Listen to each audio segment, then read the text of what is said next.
of the most unusual cases which Sherlock Holmes was ever called upon to solve began in a small private school for boys in the north of Belgium. The boys' dormitory at 4 in the morning, lighted by a full moon, looked quiet and peaceful. It would have been difficult to imagine that here began a train of events which filled 4 graves before it was stopped.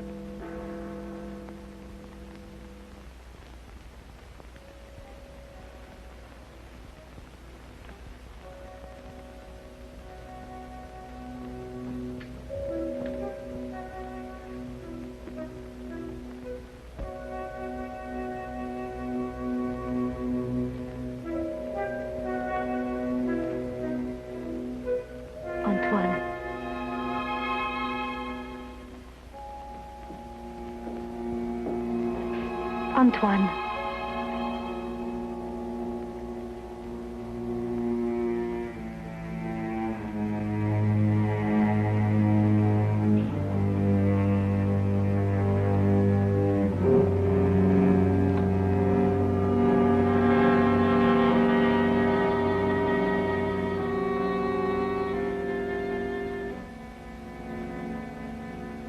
He has gone out. Didn't you try to stop him? I called his name. Either he did not hear or pretended not to. I was afraid to startle him.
This time, it's you.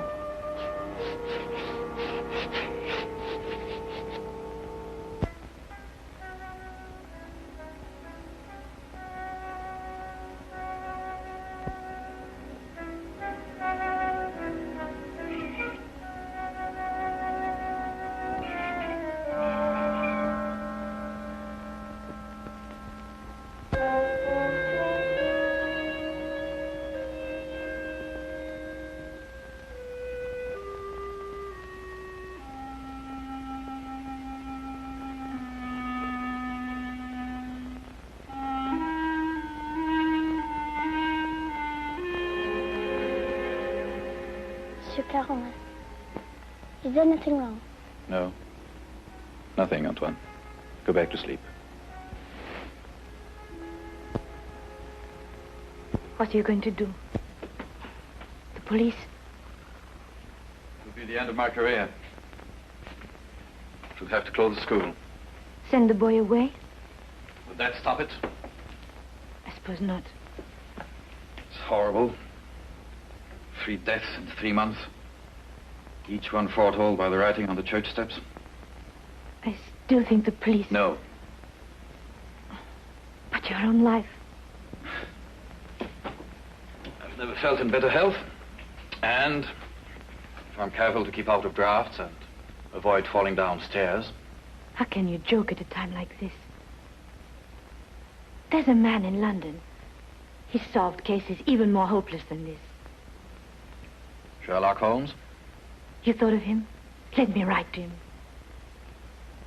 And ask him to do what? To come here, investigate. Find out who is responsible for those deaths and how a schoolboy can tell in advance who is next to die. And have the school invaded? Our teachers questioned? Our boys terrorized? I'll do my own investigating, Mademoiselle Grande. In my own way.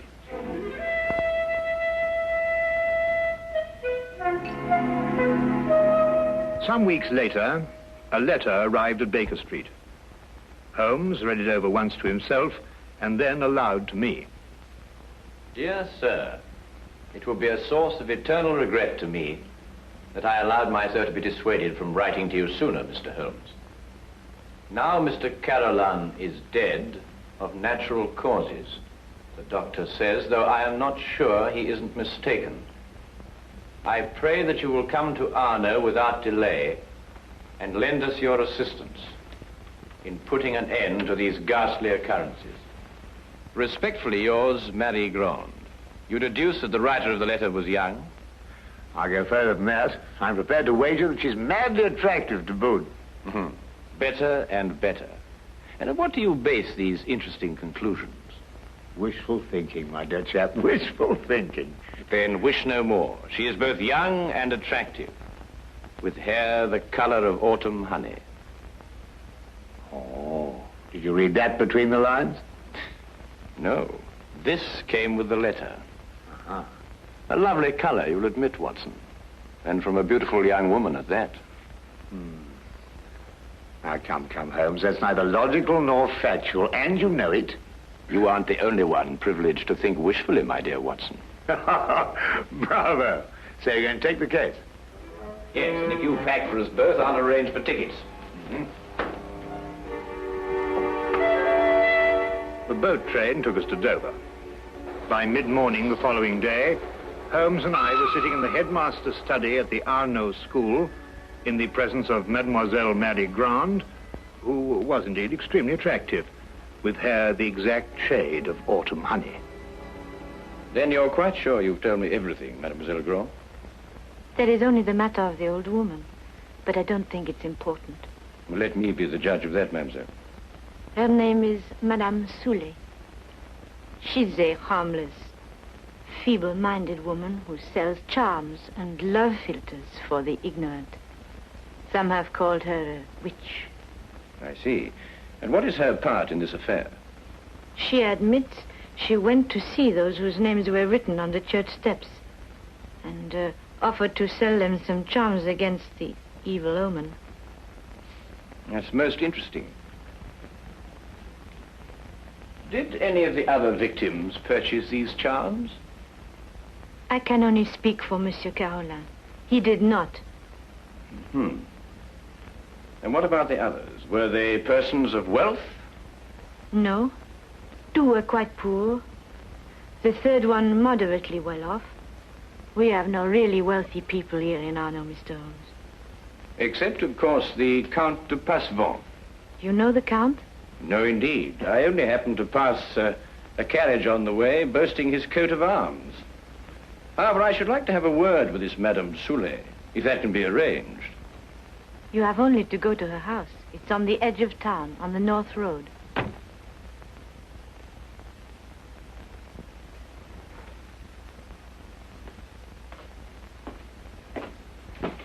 Monsieur Manelli, this is Monsieur Holmes and his friend Dr. Watson. Monsieur Manelli, our new headmaster. How do you do? How do you do?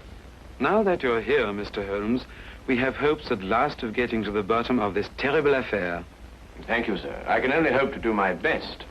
Mademoiselle Grande has given you all the facts? All the facts at her command. Perhaps you can supply some additional ones. I am sorry, no. Mademoiselle Grande was the favorite member of the faculty here. She had Monsieur Carolan's confidence, not I. I see. And now that I've had the honor of meeting you gentlemen, I hope you will forgive me if I go to meet my class. But certainly. By the way, mademoiselle, Dr. Dimanche is waiting in the vestibule. Did you send for him? Yes, I did. I'll go and fetch him. I'll be back directly.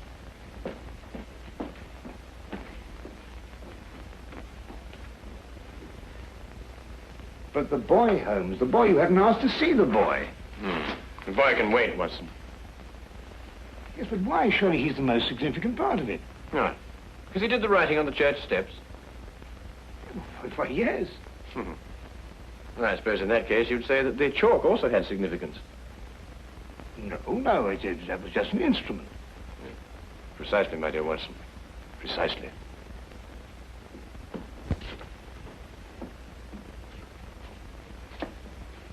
Mr. Holmes, this is Dr. Dimanche. Mr. Holmes and Dr. Watson. Delighted. How do you do, Doctor? Always happy to meet a colleague. Thank you, so am I. I hope I haven't kept you waiting. I came as soon as I got Mademoiselle's message. Won't you sit down? Thank you. Mademoiselle Grant tells me that you're the physician who attended Monsieur Carolan shortly before he died. Yes. My last examination of him gave me no hint of what was coming. I see. And yet you're positive he died of natural causes. There's no doubt about it. I believe 3 other persons died recently in Arno, shortly after their names appeared on the church steps. Did you attend them also?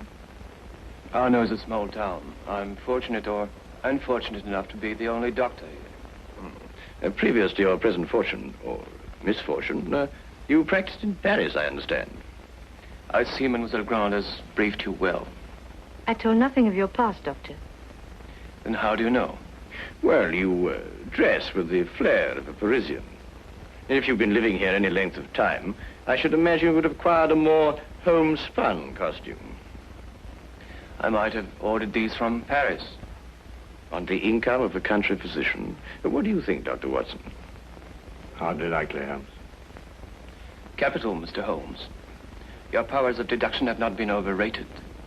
But you didn't ask me here to discuss my clothes or my income. How can I help you? Dr. Dimanche, of what exactly did Monsieur Carolan die? Heart failure. Were you carried out a post-mortem? There's no need. The signs were obvious. I see. And you saw nothing suspicious, either in the case of Monsieur Carolan or of the other victims? Not one thing, Mr. Holmes. That's interesting. Perhaps you'd care to put forward a theory of your own as to the connection between the prophecies and the deaths. I have no theory. The explanation lies either in the most extraordinary combination of coincidences or in some sort of provision on the part of the boy, Antoine. Do you believe in prevision or telepathy? Years ago, my professor at Salpêtrière did suggest there might be something in it. For myself, I don't know. I neither affirm nor deny. Then I believe you can tell me nothing more for the present, Dr. Dimanche. Don't hesitate to call on me again. Though I must go back to my surgery, I may have a patient waiting. You never can tell. I'll be here early tomorrow afternoon for the monthly examination, mademoiselle.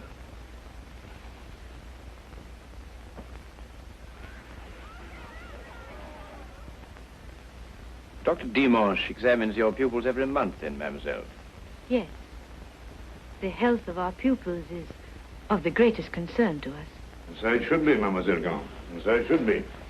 You know, it's an extraordinary thing, the odd and assorted illnesses that crop up in a boys' school. Vous devriez être en classe à cette heure au lieu de courir dans les couloirs. Allez maintenant. That is he. So that's the boy who on 4 separate occasions was able to foretell the death of a citizen of Arno. Well, there must be some logical explanation for it. There is, Watson, there is. Holmes, do you know how it was done? Yes, that part was simple. Our main difficulty will come when we try to prevent the 5th murder.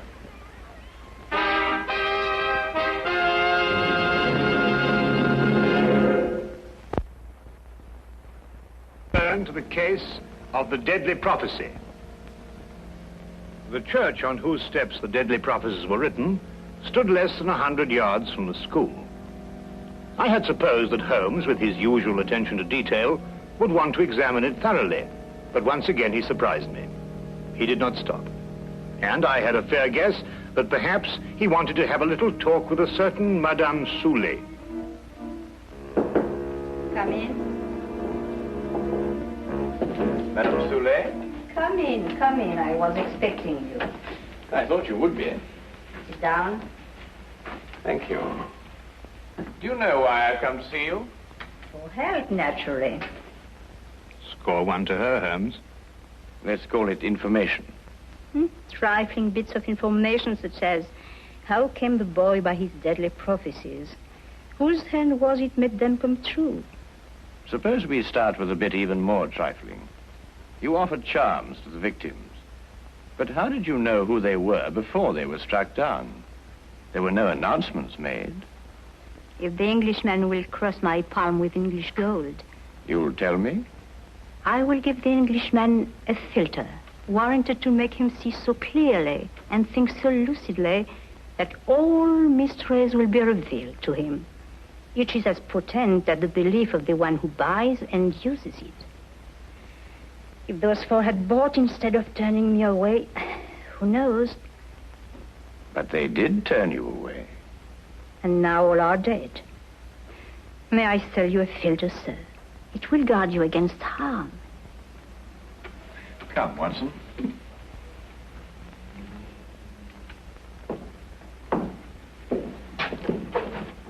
Good day, Madame Soulet. You are a wise man. You say little and listen well. Good day to you, sir.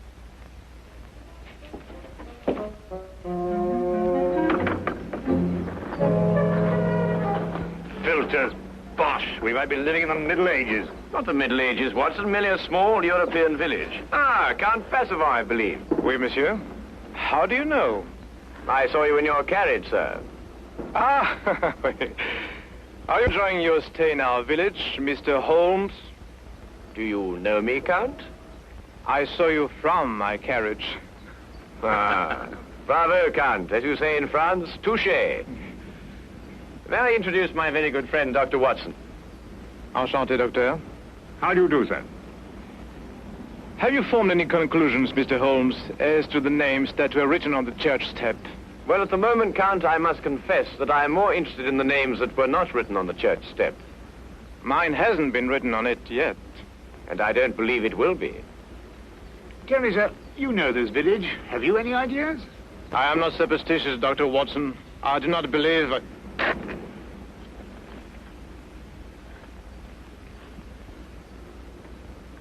You're not superstitious, Count? Madame Soulet's filter, at least, can do no harm. Good day, monsieur. Good day. There were a few points about this case which Holmes thought could best be cleared up in Paris. He had asked me to go alone, as the following night there would be a full moon, and he wanted to stay in Arno to be on hand, just in case.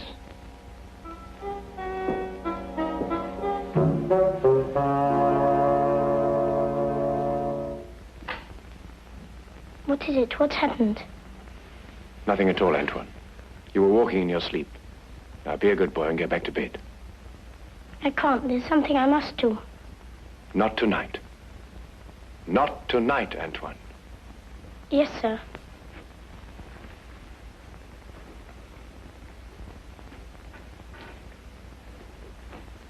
What does it mean? It means that nothing further will happen tonight. Sleep well, Mademoiselle Grand.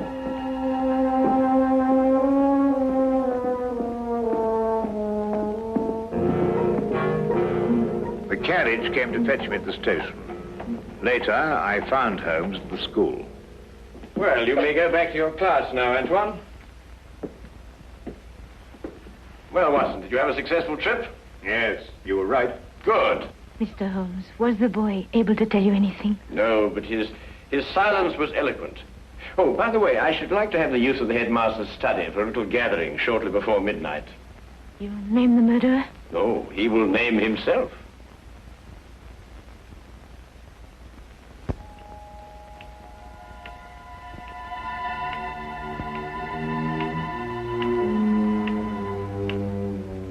It's almost midnight, Mr. Holmes.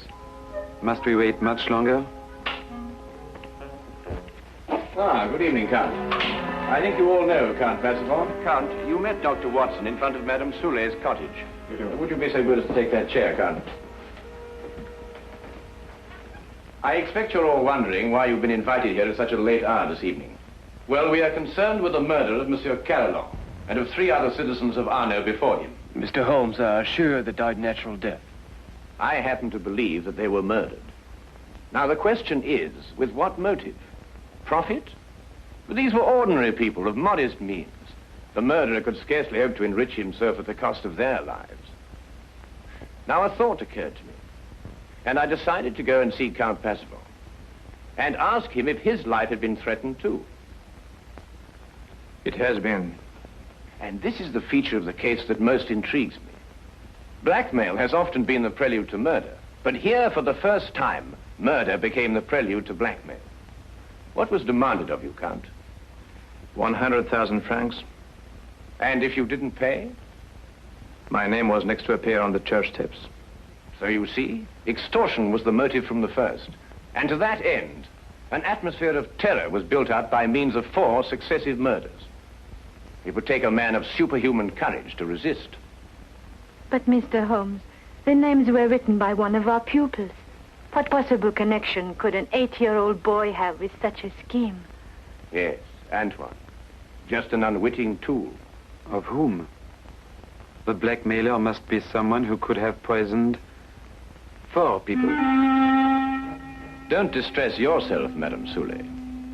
The killer meant suspicion to fall on you. But a person of your simple habits wouldn't play so dangerous a game. No. There is a suspect close at hand, who not only had an expert knowledge of poisons, but to whom the boy has been far more accessible.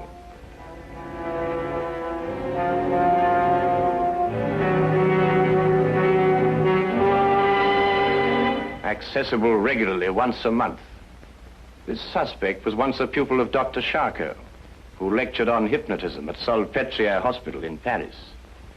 It would have been as easy for him to send Antoine on his monthly errands as to wind up a mechanical toy. Dr. Watson. Yes? Yesterday in Paris, you made certain inquiries into the character and education of this suspect. What did you discover? I discovered that he was a spendthrift and a wastrel who had quit Paris in order to escape his creditors. It's a lie. Calm yourself, Dr. Dimanche. I, too, have dabbled in hypnotism. This morning, Antoine and I had a little talk. I suggested that he come down here at midnight and point out the person who instructed him to write on the church steps. The person he was instructed not to remember when out of the hypnotic trance. It lacks but 1 minute to 12 now.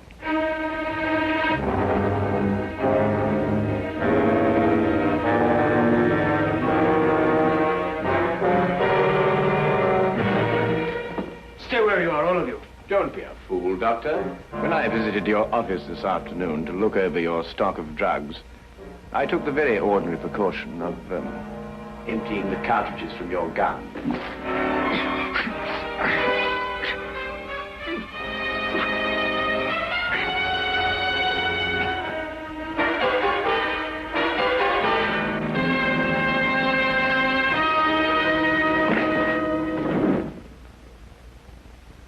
Should we wait for the boy to make the identification, Mr. Holmes? Mademoiselle, Mr. Holmes's deductions are always completely truthful and completely accurate. But the methods by which he achieves these ends are not always so straightforward. He said that he'd hypnotized the little boy to have him come here tonight at midnight. How did you know it was a bluff? You also said that the gun was unloaded. Oh.